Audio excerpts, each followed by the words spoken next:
आग जड़ी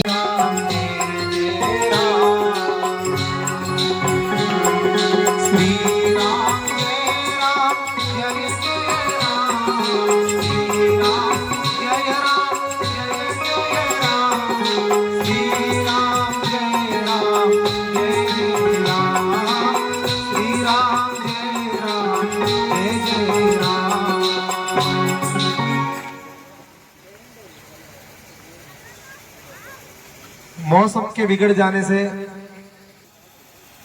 यज्ञ यज्ञादि अनुष्ठान करते हैं तो उनमें राक्षस लोग विघ्न डालते हैं, क्योंकि रावण आदि दुष्टों ने समस्त राक्षसों को कह दिया था, जेहि जेहि देश धेनु द्विज पावई नगर गांव पुर आग लगावई। जितने भी धार्मिक कर्म होते हैं, पूजा है, पाठ है, जप है, तप है, अनुष्ठान है, यज्ञ है, जहां जहां ये होते हैं उनमें जाकर के विघ्न करो, क्योंकि जहां जहां ये होंगे वहां वहां हम असुरों की, राक्षसों की शक्ति कमजोर पड़ जाएगी, देवताओं की शक्ति बढ़ जाएगी, और देवता हमारे विरोधी हैं, तो हमारा विपक्ष वो कमजोर पड़ जाए। इस प्रकार रावण ने अपने सभी सहयोगियों से, उन असुरों से कह दिया था कि शुभ आचरण करे नहीं कोई, देव विप्र गुरु मान न कोई।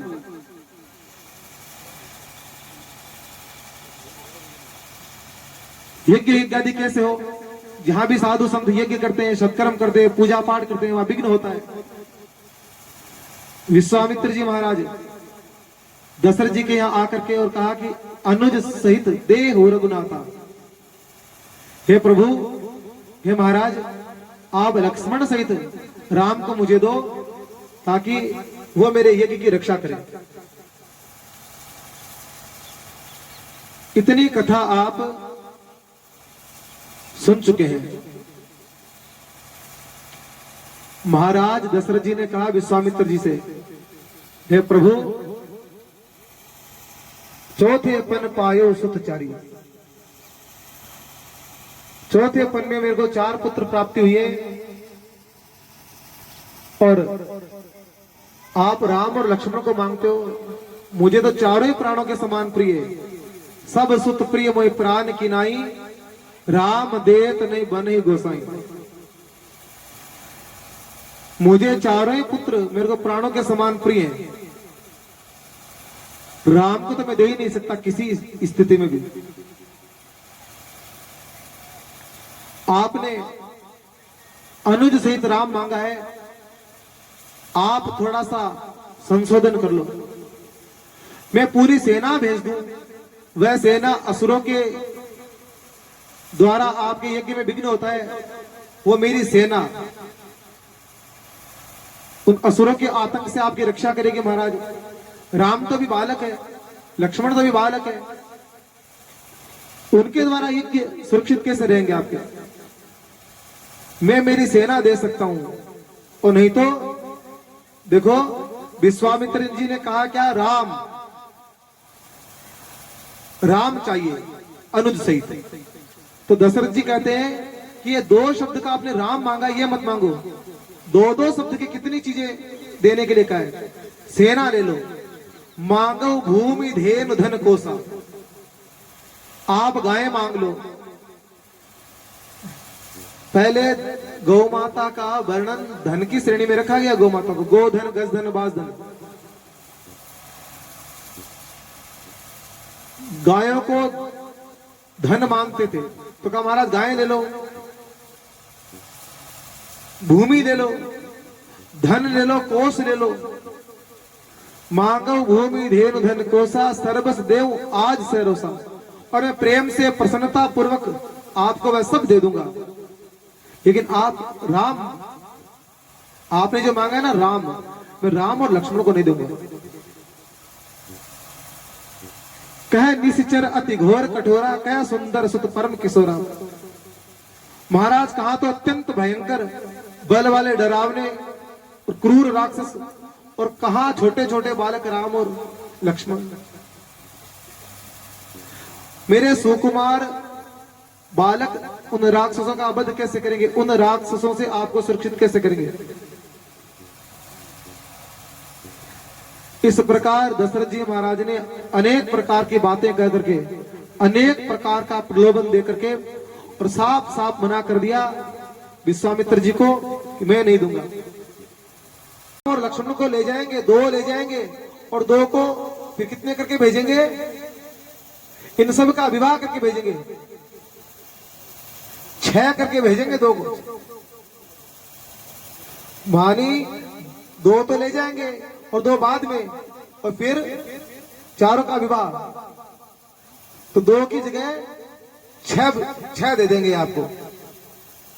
राम और लक्ष्मण 2 तो ये ले जाएंगे वो, और सीता, उर्मिला, श्रुतकीर्ति और मांडवी, भगवान राम के विवाह होंगे।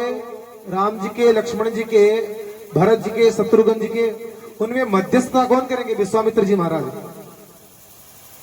और वो क्रम यहीं से प्रारंभ होगा। इसलिए आप किसी प्रकार भी विश्वामित्र जी को मना मत करो। इनको राम और लक्ष्मण देने में हमारा और सब जगत का हित है। इस प्रकार जब वशिष्ठ जी महाराज ने दशरथ जी को समझाया, तो दशरथ जी महाराज ने राम और लक्ष्मण विश्वामित्र जी के साथ में विदा कर दिए।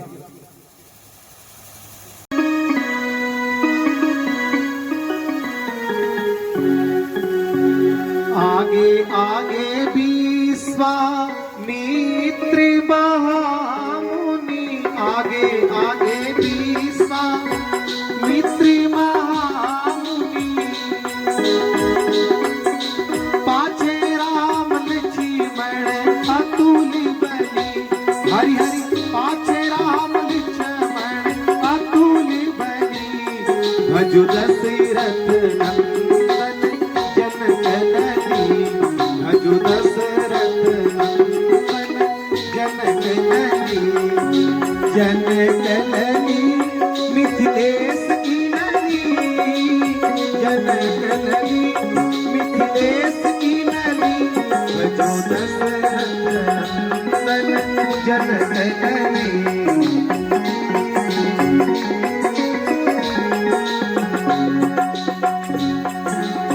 आगे आगे विश्वामित्र जी महाराज और पीछे पीछे राम और लक्ष्मण दोनों विश्वामित्र जी के साथ में जा रहे हैं पीछे पीछे। उस समय राम और लक्ष्मण कैसे सुहावने मालूम दे रहे हैं, देखो संतों के साथ में।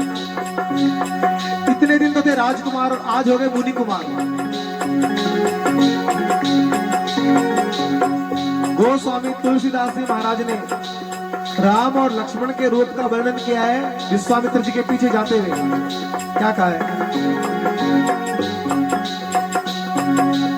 अरुण नयन और बाहु विशाला, नील जलद तनु श्याम कमाला, कटिपट पीत कसे भर भाका, रुचिर चाप सायक दुहासा, श्याम गौर सुंदर दो भाई, विश्वामित्र महानिधि पाई।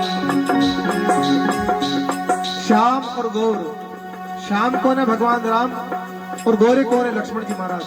श्याम गौर राम लक्ष्मण की जोड़ी को पा करके विश्वामित्र महानिधि पाई। निधि कहते हैं धन के खजाने को। विश्वामित्र जी को तो मानो धन का खजाना मिल गया हो कि लेकर के गए। तो लक्ष्मण विश्वामित्र जी के साथ में जा रहे हैं। उसी समय घटना घटी। एक बहुत भयंकर राक्षसी सामने आ गई।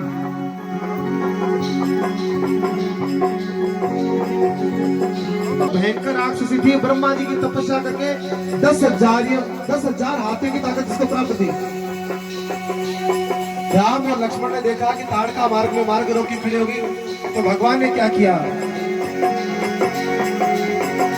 एक ही बाण प्राण हर लीला, तीन जानी तीन। जो ताड़का ब्रह्मा जी की तपस्या करके 10,000 हाथियों का बल प्राप्त था, एक ही बाण से उसका प्राण हर के और उसको अपने परम धाम में पहुंचा दिया।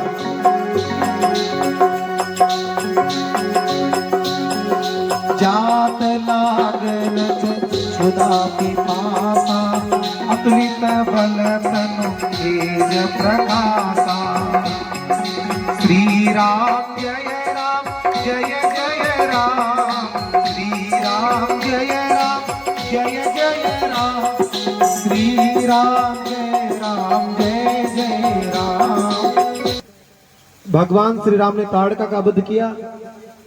बाद में सुबाहु नाम का दैत्य आया, उसका वध भगवान ने किया। आगे भगवान राम और लक्ष्मण विश्वामित्र जी की कुटिया पर पहुंचे। अब विश्वामित्र जी महाराज निसंदेह होकर के और यज्ञ आदि धर्म के अनुष्ठान करते हैं। उसको भगवान राम और लक्ष्मण उस असुर का वध करके और उनके आतंक से संतों की रक्षा करते हैं और उनको अपना धाम देते हैं। जिन जिन असुरों का, राक्षसों का भगवान के द्वारा वध होगा, वो सब किसी न किसी जन्म के तपस्वी हैं, किसी न किसी प्रकार उनको श्राप लग गया है और भगवान के हाथों से वो मर करके भगवान का धाम प्राप्त करने के लिए जब जब भगवान का अवतार होता है तो वो कोई रूप लेकर के आते हैं। जो भगवान के भक्त होते हैं वो तो अन्य रूप लेके आते हैं, साधु का, संत का, ऋषि का, गौ का, ब्राह्मण का। भगवान की लीलाओं में भगवान का साथ देते हैं, रूप लेकर के आ जाते हैं। मृग आदि का रूप लेकर के आ जाते हैं। जो भगवान के बाण से जो हिरण मरे थे वो सब कौन थे? वो श्रापित थे। भगवान के द्वारा वो अपनी मुक्ति चाहते थे। रावण आदि कौन है? आप कथा सुन चुके हो, भगवान के द्वारपाल थे, जय विजय। इस राम कथा में रामायण के जो जो पात्र हैं वो सारे ही भगवान के अपने ही परिकर हैं, चाहे अच्छे हैं चाहे बुरे हैं। भगवान किसी को प्रेम से, प्रसन्नता से आशीर्वाद के रूप में अपना धाम देते हैं और किसी पर रोष, क्रोध और किसी का वध करके अपना धाम देते हैं। इसलिए गोस्वामी तुलसीदास जी महाराज ने लिखा है, तुलसी रघुवर नाम को रीज बजो चाहे खीज, भूमि बाया उपजे उल्टा सुल्टा बीज। राम और लक्ष्मण को ऐसी शक्तियां दी है, एक शक्ति भी किसी के पास में हो तो पूरे विश्व को वो अपने अधीन कर सकता है। क्या तो ताकत है रावण की, क्या ताकत है मारीच की, क्या ताकत है सुबाहु की, ताड़का की। वाल्मीकि रामायण में आया 27वें सर्ग में, आप ध्यान देके पढ़ना, मैं अंक बता रहा हूं। इतनी तरह की विद्याएं दी है भगवान राम और लक्ष्मण को विश्वामित्र जी ने, पूछो मत, एक से एक बढ़कर अस्त्र। आप लोग कहेंगे कि जब विश्वामित्र जी के पास में इतनी बड़ी शक्तियां थी, इतनी बड़ी ताकत थी, अनेक प्रकार की ताकतें थी, तो ये अपने यज्ञ की रक्षा स्वयं क्यों नहीं कर लेते? तो विश्वामित्र जी ने, उनके पास में ऐसे ऐसे दिव्यास्त्र थे, कभी उन्होंने अपने द्वारा उन राक्षसों पर उनका प्रहार नहीं किया। राम लक्ष्मण को सारी विद्याएं दे दी, पर एक बला और अतिबला नाम की विद्या दी कि आपको भूख और प्यास नहीं लगेगी। भूख न तो भूखे होगे न प्यासे होगे। इस प्रकार समस्त विद्याएं विश्वामित्र जी ने राम और लखन को दी। आयुध सर्व समर्पिके प्रभु निज आश्रम आनी, कंद मूल फल भोजन दी भगति दीन हित जान।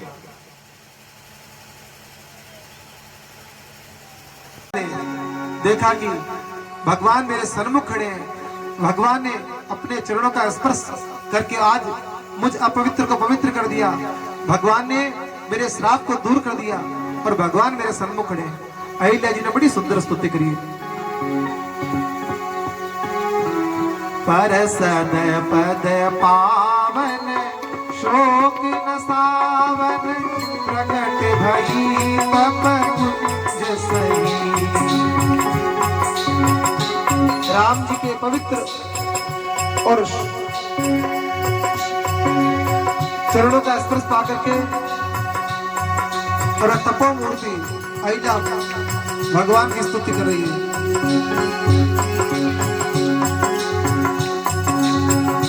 देखत रघुनायक जन सुखदायक सन्मुख होई करी जोरी रही।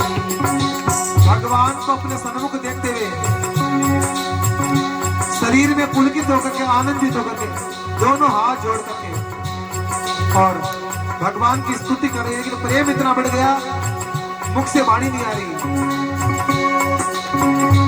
अति प्रेम अधीरा पुलक शरीरा मुख नहीं आवत वचन लई।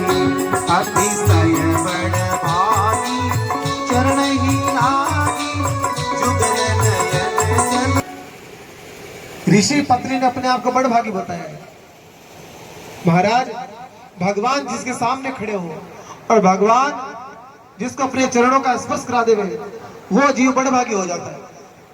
आज तक मैं श्रापित थी, मैं त्याज्य थी, उपेक्षित थे करके अपने चरणों का स्पर्श करा करके और मुझे आपने पवित्र कर दिया, मुझे आपने पाषाण रूप से मुक्त कर दिया।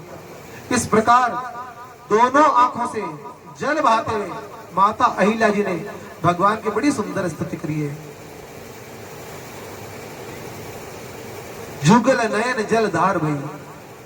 और अब मन में धैर्य धारण करके और भगवान के चरणों में प्रणाम करके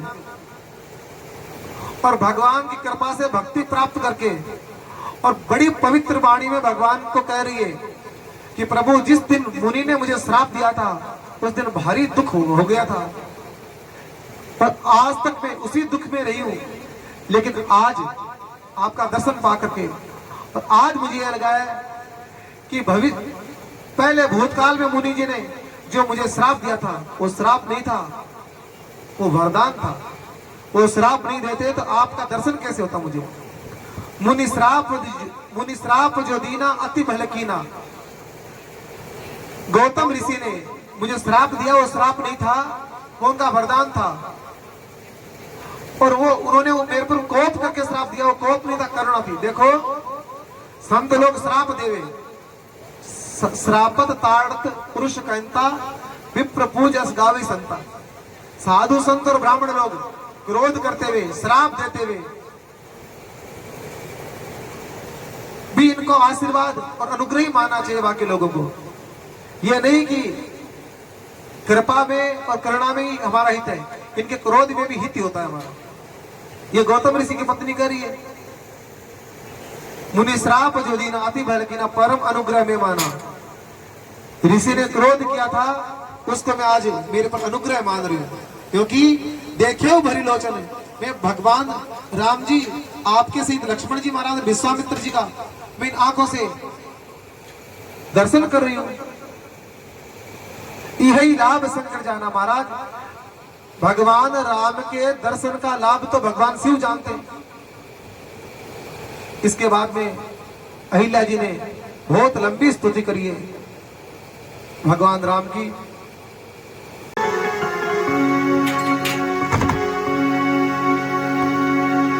यही भांति सिधारी गौतम नारी बार बार हरि चरण परी। जो अति मन भावा सोबर पावा गे पति लोक आनंद भरी।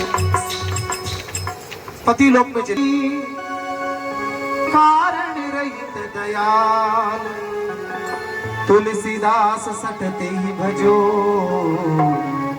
छोड़ कपट जंजाल। ये गंगा जी है, इनकी महिमा और ये धरती पर कैसे वो कथा बताओ।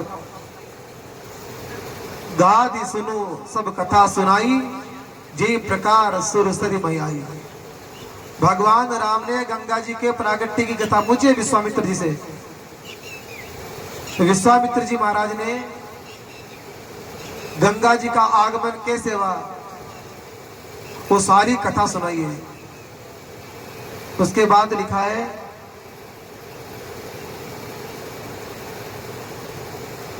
राम लक्ष्मण गंगा जी का पूजन करके और देवताओं का पूजन करके और विश्वामित्र जी के साथ में कहा आ रहे हैं जनकपुर। हरसी चले मुनि वृंद सहाया। राम लक्ष्मण गंगा जी का पूजन करके गंगा जी में स्नान करके और विश्वामित्र जी के साथ में आ गए कहा जनकपुर की तरफ।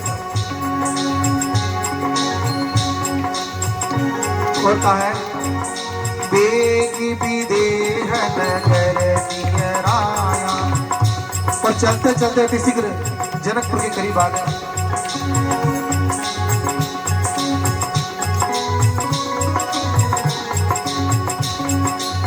राम और लक्ष्मण ने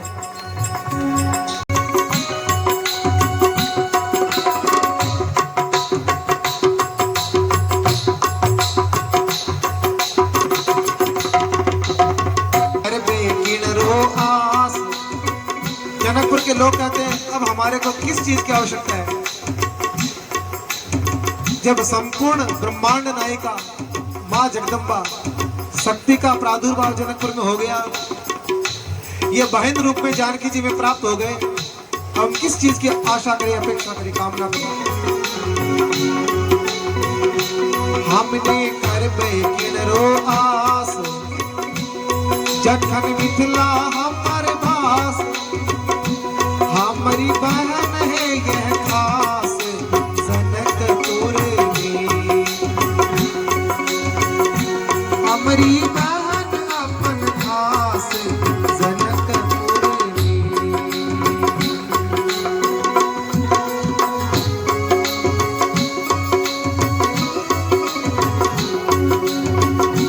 जनकपुर की सुंदरता का गोस्वामी तुलसीदास जी महाराज ने अनेक चौपाइयों में वर्णन किया है।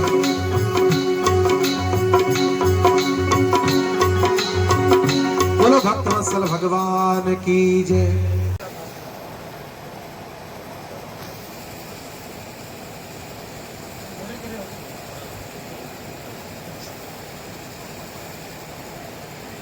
अभी तो आप बताइए आप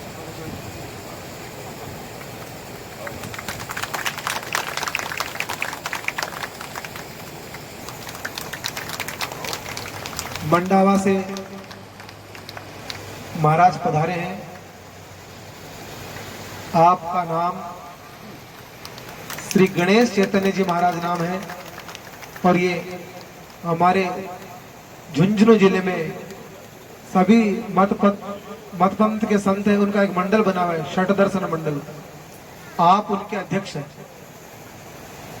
और चाहे धार्मिक काम हो चाहे सामाजिक काम हो बड़े सक्रिय रहते हैं, अपनी बड़ी सक्रिय भूमिका निभाते हैं। श्री गणेश चैतन्य जी महाराज का भृगुऋषि गौशाला गोधाम राम कथा में स्वागत है। आप पधारे, गुणतीर्थ को ही महाराज जी पधारेंगे, सभी संत पधारेंगे। उन दोनों बालकों को जनक जी महाराज ने देखा तो राम को और लक्ष्मण को देख करके जनक जी मुग्ध हो गए। अब देखो एक दूसरे की सुंदरता पर या एक दूसरे मोहित होंगे, ध्यान देना। वो किसी की भी सुंदरता देख करके किसी का भी कोई भी चाहे कैसी भी चमक धमक क्यों ना हो, कोई भी सुंदरता उनको प्रभावित नहीं कर सकती। जनक जी ऐसे हैं विदेह राज, योगियों के गुरु हैं सुखदेव जी महाराज, और सुखदेव जी महाराज ने गुरु बनाया जनक जी महाराज को। क्यों? इनका वैराग इतना उत्कृष्ट था। इतने बड़े वैरागी जनक जी, विदेह राज जनक जी, मानी देह में रहते भी ये विदेह है, और ब्रह्मज्ञानी जनक जी। और राम लक्ष्मण को देखा तो आंखें वहीं अटक गई और विश्वामित्र जी से पूछे, हे मुनि कहूं नाथ सुंदर दो बालक,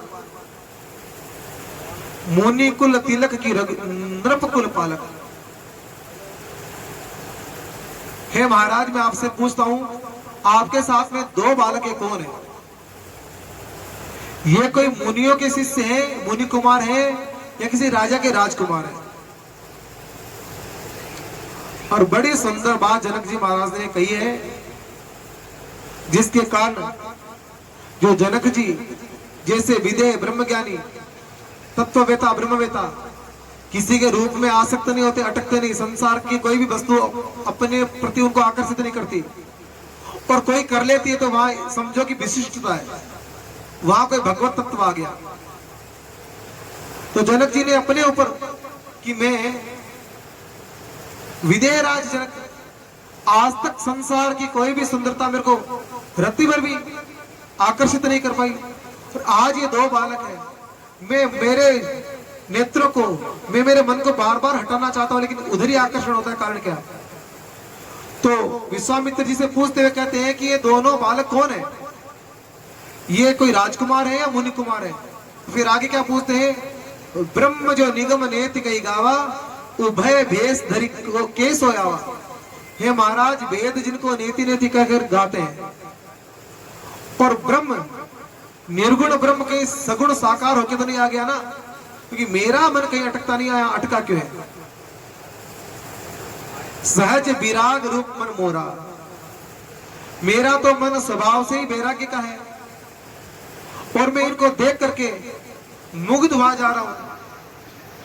थकित होत जिम चंद चकोरा, जैसे चकोर चंद्रमा को देखते थकती नहीं है, ऐसे प्रभु मेरा मन भी इनमें लगे है। कारण क्या है? एक वैरागी के वैराग्य को वैराग्य से हटा करके अपने में आसक्त कर ले तो वो सामने वाला कैसा बड़ा तत्व होगा। विशिष्ट तत्व ही ऐसे वैरागियों के वैराग्य को तोड़ करके अपनी तरफ आकर्षित कर सकता है। विदेह राज जनक कह रहे हैं, इन्हीं बिलोकित अति अनुरागा, बरसे बरबस ब्रह्म सुखे मन त्यागा। मेरा मन है वो सदा समाधि की स्थिति में रहता है, और नित्य निरंतर अंदर ही हम ब्रह्म सुख को भोगते रहते हैं, लेकिन वो मेरा मन एकाग्र मन, अंतर्मुखी मन अपने अंतर में समाधिस्थ रहता है, और उस निर्गुण ब्रह्म का चिंतन करता रहता है, और ब्रह्म सुख का आनंद लेता रहता है। वो मेरा मन आज उस ब्रह्म सुख के आनंद को त्याग करके ये दोनों बालकों में क्यों लगा महाराज? श्याम और गौर सुंदर दो जोड़ी, पीत बसन परिकर कटि भाषा, चारु चाप सर सोहत हाथा, तन अनुहरत सुचंदन खोरी, श्यामल गोर मनोहर जोरी। भगवान का रूप और भगवान का श्रृंगार ऐसा अद्भुत है, एक बार भगवान को कोई देख लेवे तो वो आश्चर्यचकित और इतना अचंभित रूप देख करके भगवान में इतना आकृष्ट हो जाए कि अपना भी सुध बुध खो देवे। भगवान को देखने के बाद में व्यक्ति अपनी सुध खो देवे, इतना सुंदर। लिखा है भगवान के शरीर पर कैसा वस्त्र है, क्या क्या भगवान ने आयुध धारण कर रखे, मस्तक पर तिलक धारण करके सारा वर्णन है। केहरी कंदर बाहु विशाला, भगवान के भुजाएं हैं बड़ी सुंदर है और विशाल है। केहरी कंदर, सिंह के समान पुष्ट भगवान की गर्दन है, विशाल भुजाएं, चौड़ी छाती है। स्तुति में भी आता है, आजान भुज सर चाप धर, संग्राम जित खरदूषण। इतना सुंदर। सुबह सोन सर सिरुह लोचन, बड़े सुंदर लाल कमल के समान भगवान के नेत्र, बदन मयंक ताप त्रय मोचन। ऐसे भगवान पूर्णिमा के चंद्रमा के समान जिनका मुख है, देखने से सभी दुख, चिंता, अशांति और दुख दूर हो जाते हैं।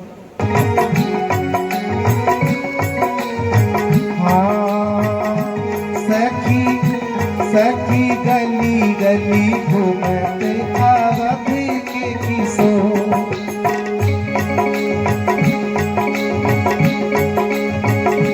इनके देखी खातिर मिथिला में मचल बारिश हो। सखी गली गली घूमे आवत के किशोर,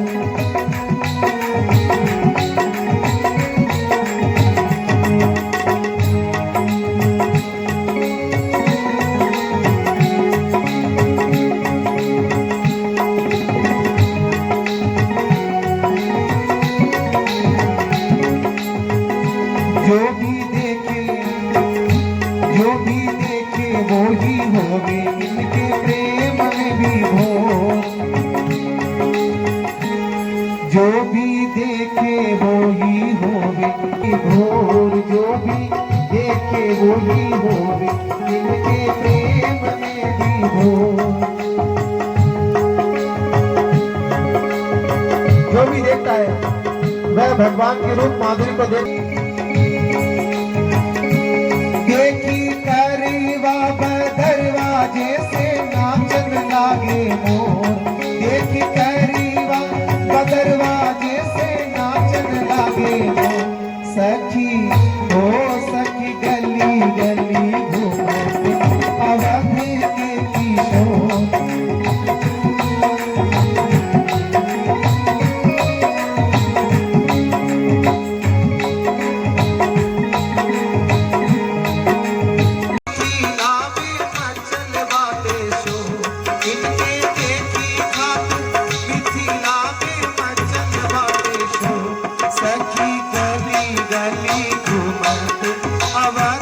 के किशोर।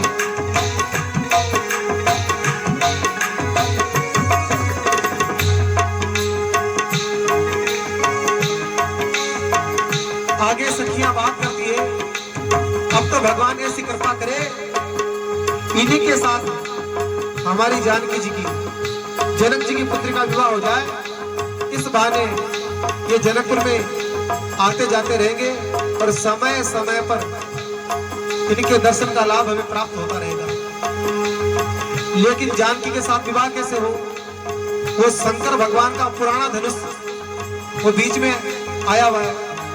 तो कहा अब तो एक ही उपाय है, शिव का धनुष तो है बहुत भारी विशाल, ये है सुकुमार। अब तो एक ही उपाय है, भगवान शिव जी से प्रार्थना करो कि राम जी जब उस शिव धनुष का स्पर्श करे तो टूट जाए। सखियां कहती है हम तो शंकर जी से मांग ले हैं दोनों करी जोर। ये भजन है, ये सारे शुद्ध भोजपुरी के, लेकिन मैं शब्द बदल बदल करके हिंदी के शब्द उपयोग में ले रहा हूं कि समझ में आ जाए। हम तो शंकर जी से मांग ली है दोनों करी जोर।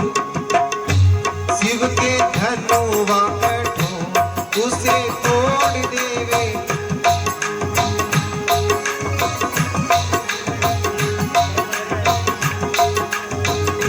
शिव के धनुवा कठोर रघुनंदन देवे तोर। सखी गली गली घूमे अवध के किशोर।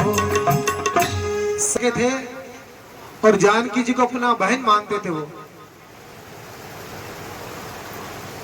तो जानकी जी उनको दर्शन देते थे। जानकी जी का समय समय पर कई बार उनको साक्षात्कार हुआ। सारे भारत के बड़े से बड़े संत, चाहे कोई भी जगत गुरु क्यों ना हो, चाहे शंकराचार्य क्यों ना हो, उनका खूब मान सम्मान था, आदर था और उनको मामा जी कहते थे सब। मामा जी। एक बार कुछ लोगों ने उनसे पूछ लिया, आप तो जानकी जी को अपनी बहन मानते हो, लेकिन जानकी जी आपको भाई मानते हैं कि नहीं? तो उन्होंने बहुत बढ़िया ढंग से और बड़े विश्वास से, बड़ी दृढ़ता के साथ में उत्तर दिया कि जानकी जी हमारे को भाई नहीं मानती तो पूरे विश्व के संत हमें मामा जी नहीं कहते। जानकी जी हमें भाई नहीं मानती तो पूरे विश्व के साधु संत, बड़े से बड़े शंकराचार्य धर्माचार्य भी हमें मामा जी कहता है, वो मामा जी नहीं कहते। कि राम जी सबके पिता हैं, जानकी जी सबकी माता है, हम जानकी जी को भाई मानते हैं। तो माँ का भाई और मामा हो गया ना, पूरे विश्व के संत मामा जी में ऐसे थोड़ी कहते हैं। उन्होंने जानकी विवाह को, मिथिला प्रसंग को, और जो कल विश्वामित्र जी आज्ञा देंगे राम और लक्ष्मण को कि जाओ फुलवारी से फूल तोड़ करके लाओ पूजा के लिए, तो फुलवारी के प्रसंग को मामा जी ने इतना विस्तार से लिखा है। और हम भी, मेरी जो परंपरा है, संतों की अपनी अपनी परंपरा होती है, किस मत पंथ से वो दीक्षित है। तो रामानंद संप्रदाय में भी दो परंपरा है, अवध की परंपरा और मिथिला की परंपरा। तो मैं जहां से दीक्षित शिक्षित हूं वो मिथिला की परंपरा है। राम कथा को एक तरफ छोड़ो, खाली मिथिला का प्रसंग हो और खाली फुलवारी का प्रसंग हो तो 9 दिन हमें कम पड़ते हैं। बोलो भक्त वत्सल भगवान की। ये सभी माता बहनें जिन्होंने भी राम जी को देखा उनके एक ही मन में भाव आ गया, अब तो ये न केन प्रकार न किसी भी इन्हीं के साथ में सीता जी का विवाह हो जाए। भरत और शत्रुघ्न के सहित बारात लेकर के आना और चारों भाइयों का एक साथ ही विवाह का होना। कल राम जानकी का विवाह का उत्सव हम यहाँ मनाएंगे। आज की 5वें दिन की कथा को यहीं विराम देते हैं। अब हमारे बीच में गणेश चैतन्य जी महाराज पधारे हुए हैं, जो झुंझुनू जिला षट दर्शन मंडल के अध्यक्ष हैं।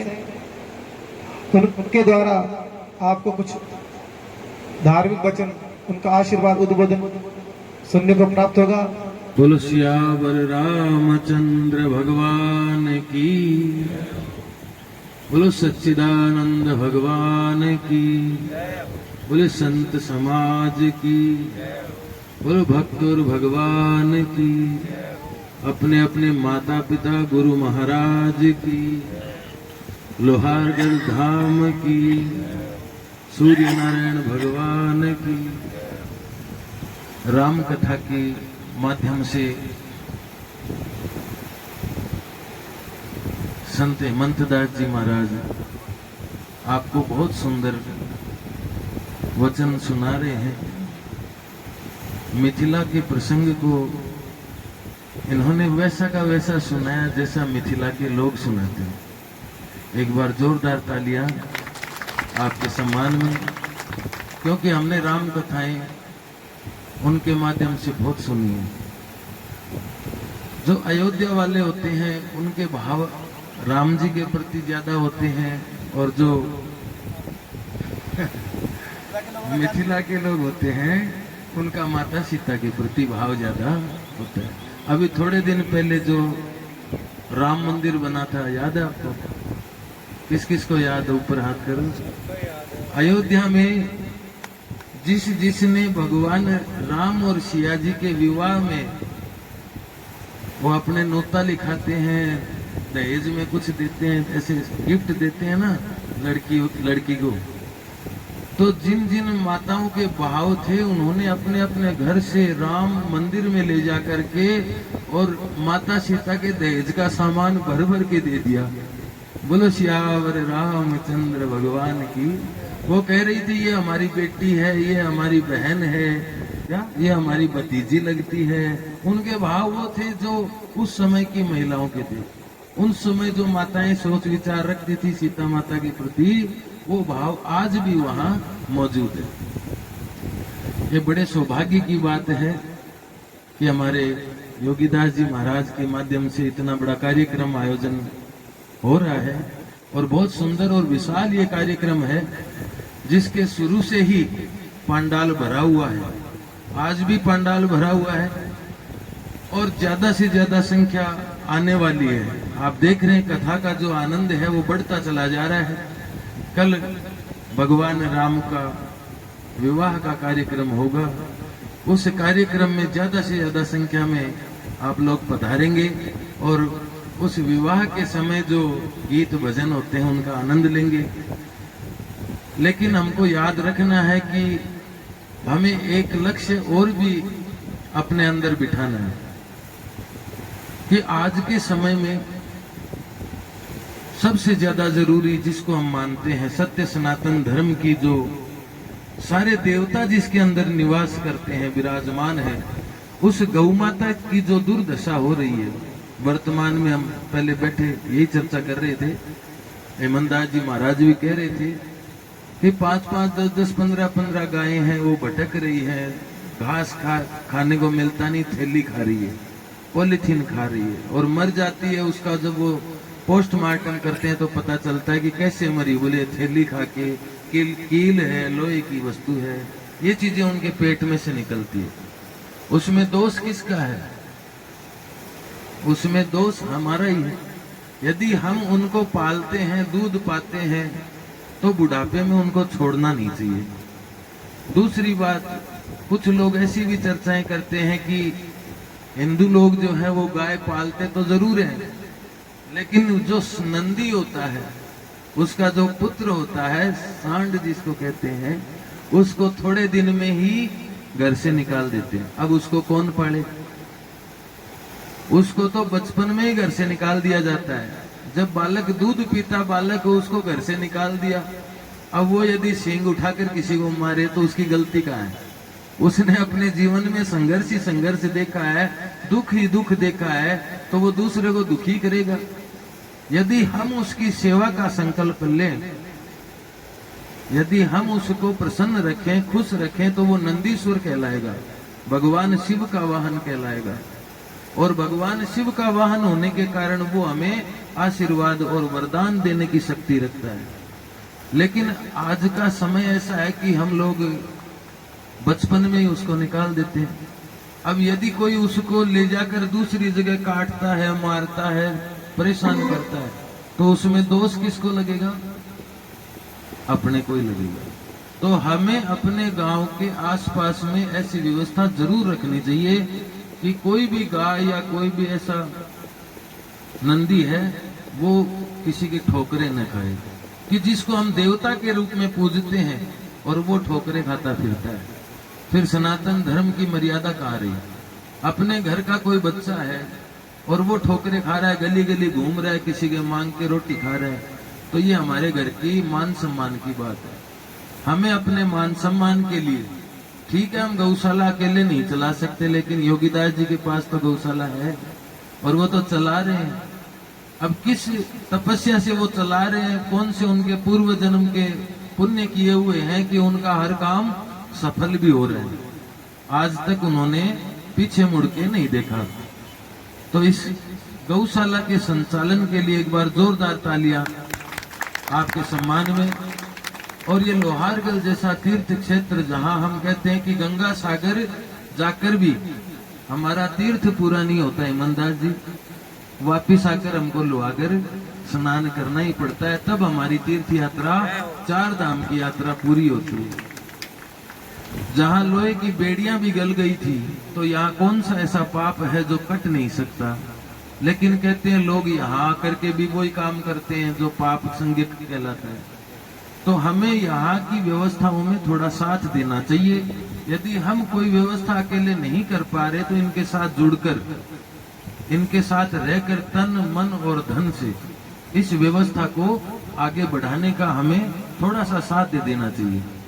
भाई जिसके पास धन नहीं है वो शरीर की सेवा दे दे, और शरीर की सेवा भी नहीं दे पा रहा है तो कम से कम ये तो न बोले कि ये चंदो करके खाएगा, कम से कम ये तो बोले कि गाय की सेवा के लिए परेशान होकर के भी व्यवस्था कर रहे हैं।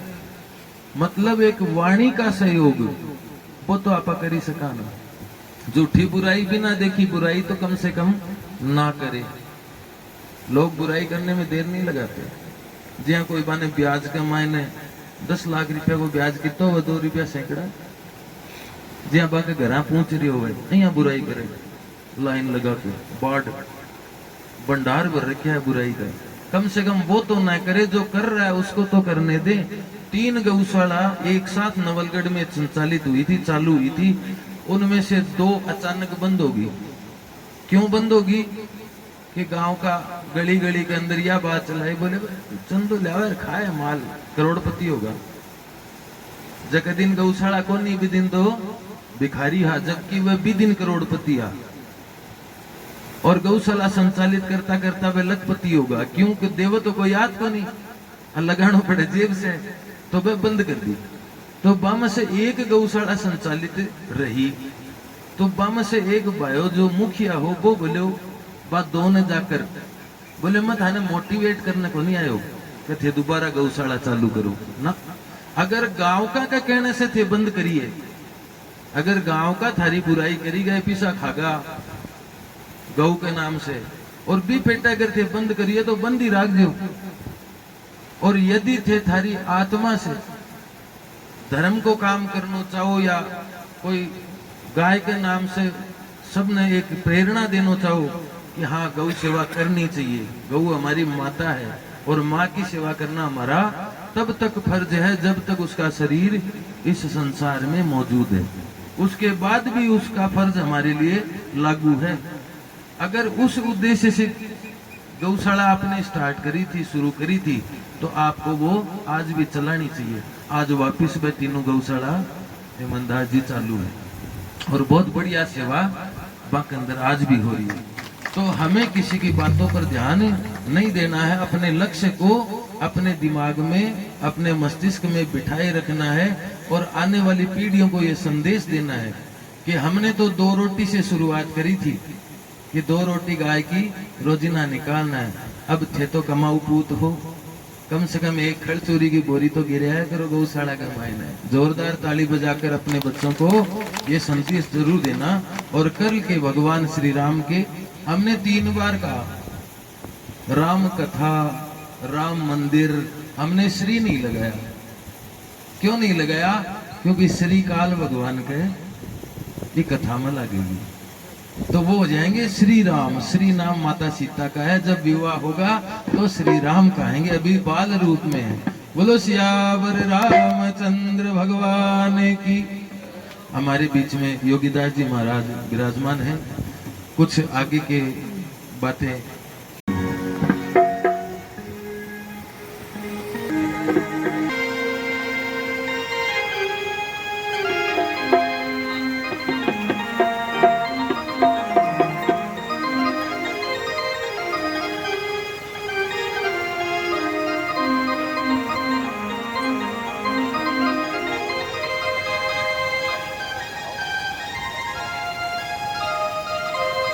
आज का भंडारा श्रीमान शक्ति सिंह जी और उनके परिवार की तरफ से 21,000 रुपए का गौशाला में योगदान, बहुत बहुत साधुवाद।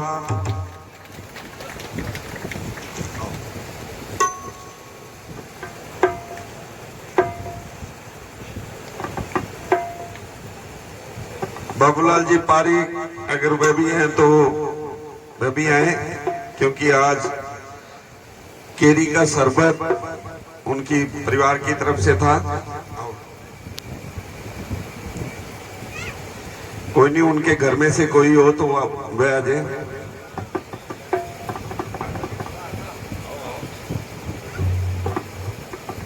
श्याम सुंदर जी जांगीर,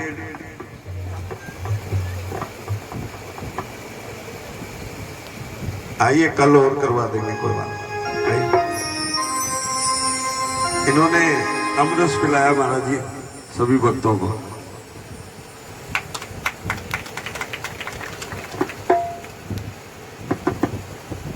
और आइए सभी अपने स्थान पे खड़े हो जाएंगे। सोर सौरभ समारित योगी चित्तम अंतुम त्रिताप मनिषम मुनिहंस सेव्यम सन्मान साली परिपीत पराग पुंजम।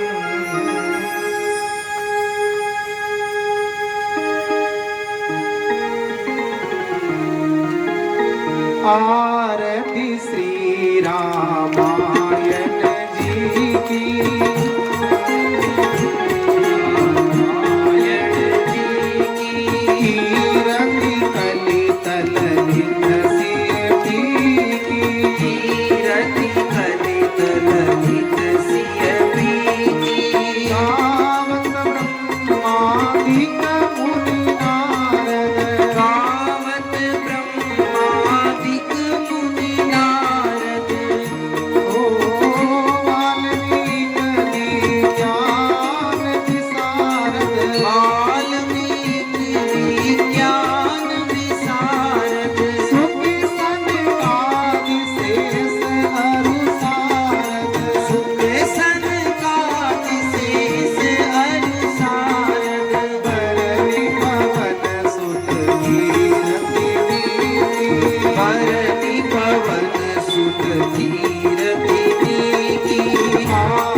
रामायण जी की। गावत वेद पुराण अष्टदश, गावत वेद पुराण अष्टदश। बहु शास्त्र सब ग्रंथन को रस, छऊ शास्त्र सब ग्रंथन को रस। मुनि जन धन संतन को सर्वस, मुनि जन धन संतन को सब रस। सार अंश सम्मत सब ही, सार अंश सम्मत सब ही। आरती श्री रामायण जी की।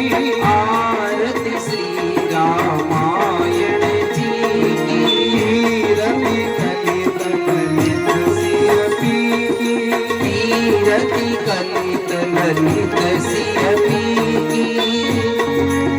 गावत संतत शंभु भवानी, पावत संतत शंभु भवानी। अनुघट संभव मुनि ज्ञानी, अनुघट संभव मुनि विज्ञानी। व्यास आदि कवि भरज बखानी, व्यास आदि कवि भरज बखानी। भागवत संधि गरुड़े की। की आरती श्री रामायण जी की। हरे राम राम राम हरे हरे, हरे राम हरे राम राम राम हरे हरे। हरे कृष्णा कृष्णा कृष्णा हरे हरे। हरे कृष्णा कृष्णा कृष्णा हरे हरे।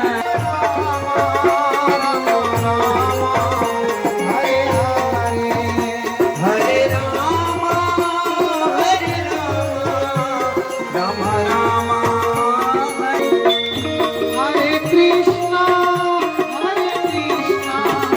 कृष्णा कृष्णा हरे हरे। हरे कृष्णा कृष्णा कृष्णा हरे हरे।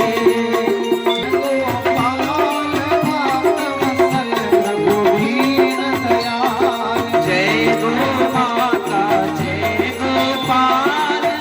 एक रोटी गौ माता के नाम एक मुहिम छेड़ी हुई है, तो उसमें महिला मंडल सक्रिय है। तो लोहागर से हमारे माता राम, हाँ, सावित्री देवी जी इस जिम्मेदारी को निभा रहे हैं। तो जो भी माता राम बहनें इस महिला मंडल में शामिल होना चाहते हैं तो वह अपना नाम लिखाएं उनको, ताकि इस मुहिम को हम सफल कर सके सब मिलकर। और ये मंडल जो ये बनाएंगे, मावस पुण्य को गौशाला के अंदर कीर्तन भी करेंगे, आकर सक्रिय रहेंगे गौ माता की सेवा के लिए। तो कोई भी जुड़ना चाहे हमारी माता राम से, आप उनका नाम लिखाएं। जय गौ माता की।